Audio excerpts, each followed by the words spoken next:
Do you ever just feel stuck in a rut? Like it doesn't matter what you do or change in your life, you just feel stuck. Wondering how to get out of that place? That's what this video is for.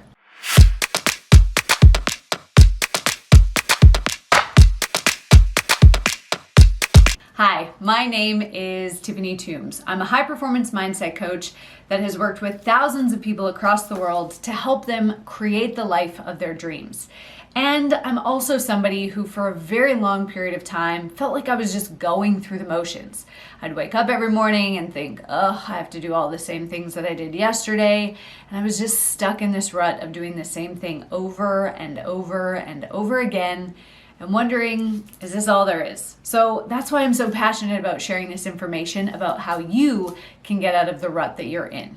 In this video, I'm going to share with you the reasons why people get stuck in the ruts in their life, whether it's in one area of their life, like relationships or work or business, or maybe it's just their life in general. And then I'm going to share with you how you can get unstuck and start becoming the creator of your life. So the biggest reason that people get stuck in a rut is because of their internal environment, how they're feeling and how they're thinking. And there are really three main points that make up the inner environment that lead to people getting stuck. The first is that people are carrying unhealed trauma or adverse experiences from their past. Now, most people don't even realize that they have had trauma, but trauma is actually part of the human experience, and we're all here to figure out how we overcome and heal the trauma or adverse experiences that we've had so that we can move into our full potential.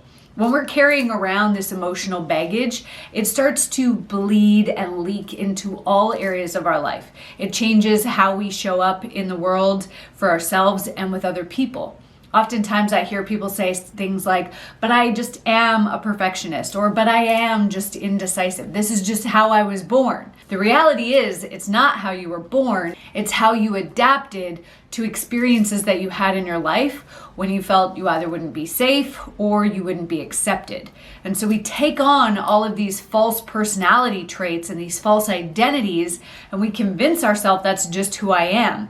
But because it's not really who we are and it's a survival technique that we've adopted, then we create this internal battle within us where we feel like there should be more, but we don't really know how to get out of it because this adopted personality type or this adopted identity just feels safe and it helps us survive. And while we can make a lot of money in survival mode, we're not able to thrive, which means we can't truly feel the fulfillment that so many people are seeking. The second reason which we feel stuck in a rut is because of the limiting beliefs that we have. And oftentimes, a lot of these limiting beliefs come from those adverse experiences that we have throughout our life. Limiting beliefs can focus around our worthiness, our ability to do something, and about the world around us. People won't like me if I do this, or I'll be rejected if I do that. And so these limiting beliefs can paint us into a very small little box where we feel like kind of caged in and we can't make any change. This is what so many people refer to as the comfort zone. But it's actually really not that comfortable for most people. It's just familiar.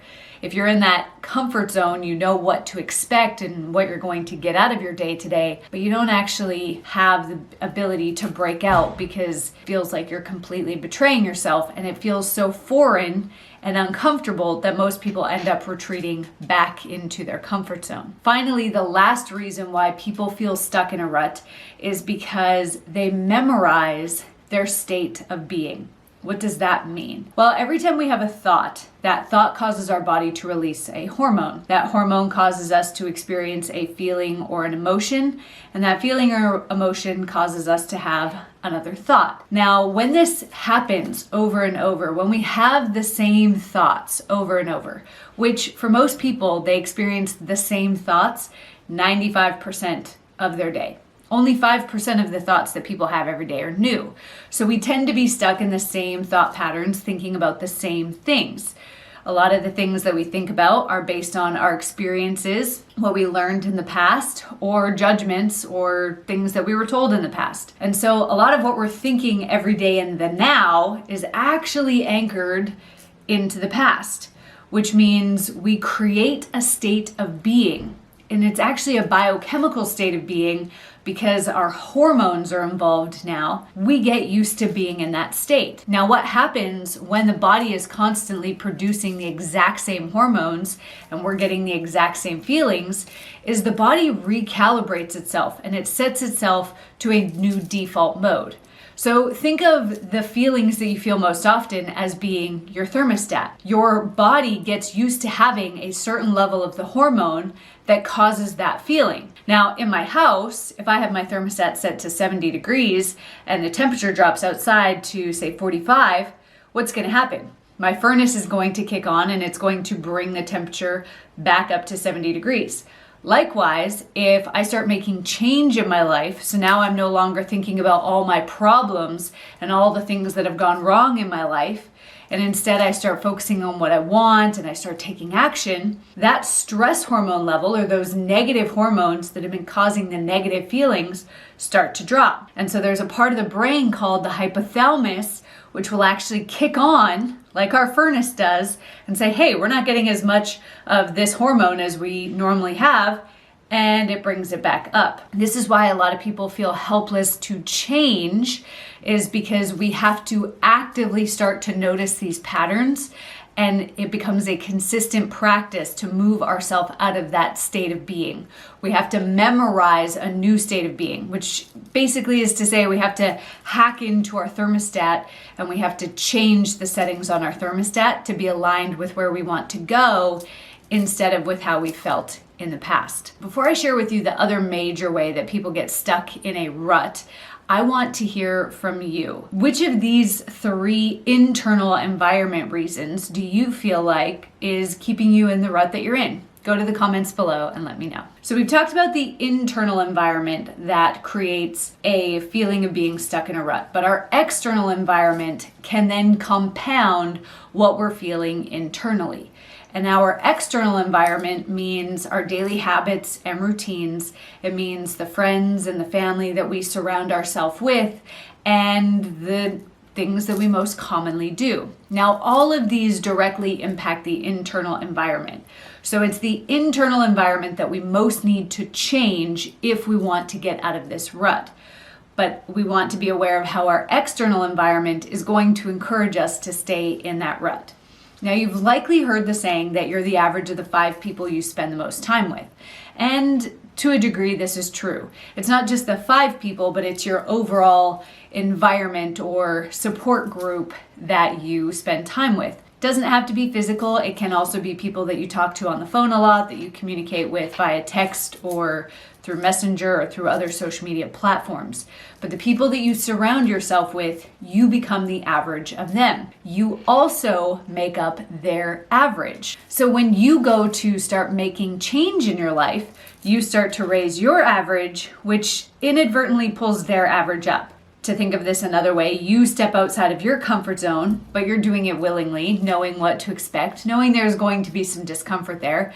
But your friends and family are being dragged out of their comfort zone, and all of a sudden, they don't know why they're out there. But because when we move out of the comfort zone, we go into what we call the panic zone, what happens is they feel really uncomfortable and their body goes into fight or flight mode. So they either completely disappear from your life and maybe they blame you for it. Oh, you've changed since you've started doing X. Or I don't even know who you are since you started doing Y. Or they start to make comments about what you're doing. Now, some of these comments may be very direct and very hurtful. I don't think that you should do that. Nobody will pay you to do this thing that you're passionate about. Or maybe it's a little bit more passive aggressive, like, do you think now's the right time to start that business? I mean, the economy's about to crash. Or I was talking to a friend of a friend of a friend of mine, and they started the same business that you want to start, or they made the same health changes you want to make, and they failed. So I don't want you to be disappointed. Their passive aggressive comments that make us doubt ourselves is their fight or flight attempt to pull us back into the comfort zone so that we don't have to change, so that they don't have to change. So oftentimes we get stuck in a rut because of the people that we spend the most time with or the places that we most commonly go. We all have habits and routines that are aligned with that memorized state of being that I talked about in the first part of this video. And so we have to really reflect on, does this pattern serve me, or is it being driven by a limiting belief or a form of self-sabotage, and is it actually holding me back?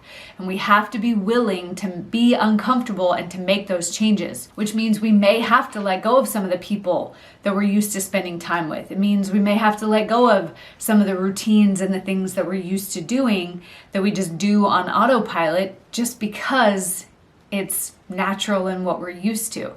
Now, I will say that a lot of people don't talk about how much grieving there is in growth. We have to be willing to let go of old things and old people, old relationships. Now, does that mean that you'll never talk to these people again? Maybe and maybe not. We don't actually know. But we have to be willing to prioritize our happiness and our growth over making everybody else feeling comfortable and happy because we've decided to stay in this rut. You're watching this video for a reason, and it's because that rut doesn't feel very good to you. Now, before I share with you how you can get out of this rut, I'd love to have you subscribe to my channel. I'm sharing brand new videos just like this one to help you become the creator of your life every week.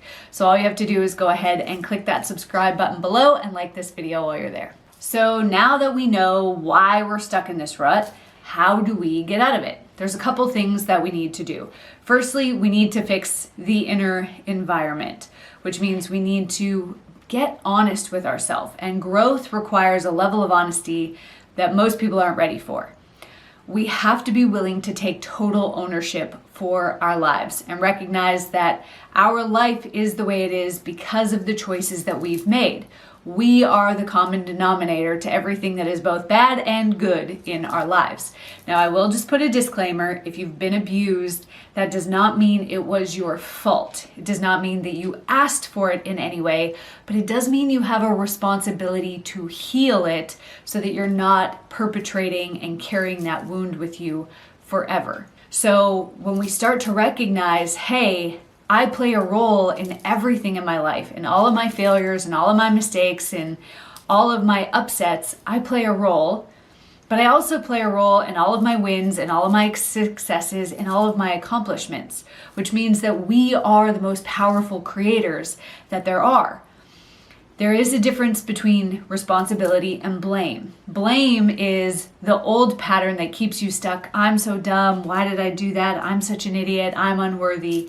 Where responsibility is, here's what I did well, and here's what I can do better next time. What was my role in this, and how can I change things to get a different outcome next time? The quality of our life depends on the quality of the questions that we ask ourselves. If we ask ourselves, why me? Why does this always happen to me? Then we're going to stay stuck in victim mode and nothing changes. We give our power away to everybody else instead of owning the power that we have to create change. When we ask ourselves, what can I do differently? What role did I play in this experience or in this event? Then we can start to make different decisions. Number 2 is that we have to go in and we have to heal the trauma. I recommend using techniques like NLP, hypnosis, or any form of shadow work that is going to help you do the inner child healing, get into the unconscious mind, and truly release that emotional baggage so that it's no longer seeping into all the areas of your life. It is insane how quickly and dramatically your life will change when you're no longer holding on to that emotional baggage. And then lastly, number 3, we need to connect to the feelings that we want. We have to go in, hack that thermostat, and change the feelings that we want. You can do this in as little as 68 seconds a day, but it does take consistency. We have to notice the old patterns where we want to go back to being the victim, where we want to go back to being stressed out or in chaos or feeling unworthy or feeling not good enough. And we need to challenge that pattern and say, how do I know this is true? What if I decided not to become attached to that voice in my head that tells me I'm a complete screw up and instead recognize that I made a mistake and there was an opportunity for me to learn and grow from this? Now, if you want more tools to help you completely and dramatically change your life by reprogramming your mind, I'd love to share with you my 6-day Mind Mastery Challenge. In this free challenge, I've pulled together the most powerful tools that I use with my clients to help them get massive and dramatic transformation. All you have to do to get instant access is go to nlpworksheet.com or click on the link in the description below. Thanks for watching.